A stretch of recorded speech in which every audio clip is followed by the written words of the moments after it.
So yeah, I'm Matt Trevaskis. I'm the director of Ecodrive. We're an electric vehicle specialist consultancy based in Cornwall, but actually working across the UK and over into Europe with all of the large automotive brands that you'll recognise, so Peugeot, Citroën, Renault, Nissan. We help fleets to understand how electric vehicles, EVs, could work for them. We worked with the NHS in Cornwall and deployed 15 Renault Zoes and crucially the correct charging infrastructure for them to allow them to use those vehicles very effectively. We helped Cornwall Council to secure £1 million from OLEV, the Office for Low Emission Vehicles, towards deploying public charging infrastructure, which is important for a lot of drivers to underpin the use of their cars. But in Cornwall there's over 150 of this car, the Peugeot iOn, on the road in an area which so far has very little public charging infrastructure. So it just goes to show that electric vehicles can be a success in an area which wouldn't necessarily be foremost in people's minds, a very rural area, and people are using those cars very successfully. So the Peugeot iOn has been around in the UK since 2011. It's based on the Mitsubishi iMEV, which was one of the earliest EVs on the market, so it's very well proven technology. It also shares a body style with the Citroën C0, so you've got three cars all based on around the same technology and the same chassis. The NEDC range figure for this car is 93 miles, but as most EV drivers will confirm, the achievable range and what the NEDC range figure says are very different things. So the practical range is about 80 miles, which obviously depends on the factors that normally govern the achievable range in an electric vehicle, such as driving style and terrain.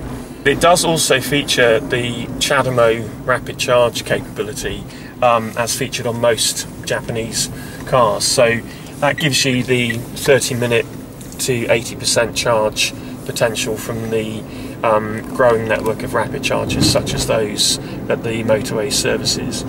It is motorway capable. The top speed is 81 miles an hour. It's more suited to A roads, dual carriageways, but I've been driving this car for the last 2 and a bit years. I've done 27,000 miles in this car. I've still got probably 95% of the battery capacity that it had when it was new.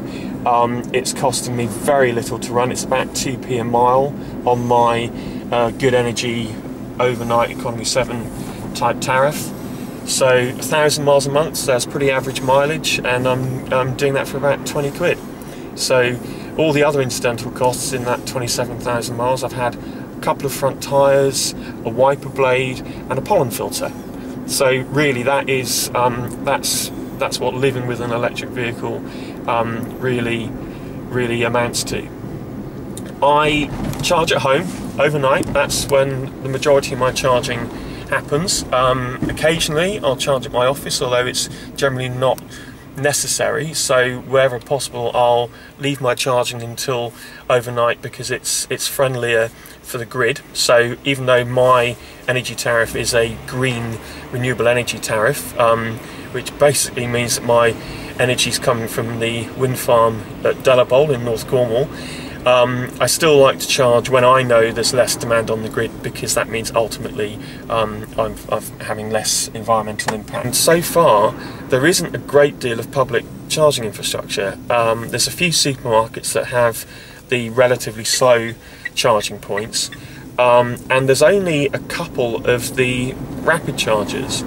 The Peugeot dealer group in Cornwall that have been so successful with this car, with the Peugeot iOn, have themselves installed a couple of rapid chargers or semi-rapid chargers.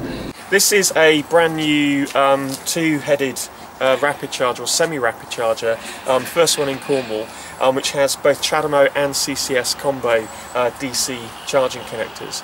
So this is not the full 30-minute 50 kilowatt charger. It's about a half power unit, but actually on most cars that doesn't make a massive difference in terms of the charging time. And so the charging time on something like the Peugeot iOn is extended from about 30 minutes to about 45 minutes. Something like a Nissan Leaf with a bigger battery pack, the 80% charge would come up in an hour. So it's not as quick, so you wouldn't find this on a motorway services, for instance, when you really need it to charge quickly. But in terms of fleet operations and just topping up in a short period of time, is perfect for that. There is one 50 kilowatt rapid charger which is actually owned by a taxi company in St Austell, which has now 6 Nissan Leaf cars. One of their cars, just a year old, has done 55,000 miles.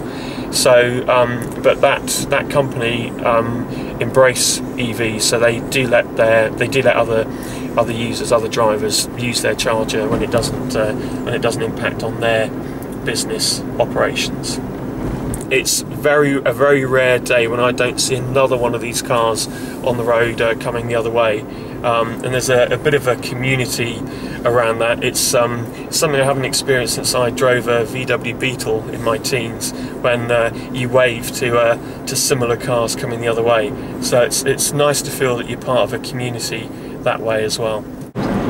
The performance of this car surprises a lot of people. On a larger car such as Nissan Leaf, you might expect it to give really good performance when you put your foot down.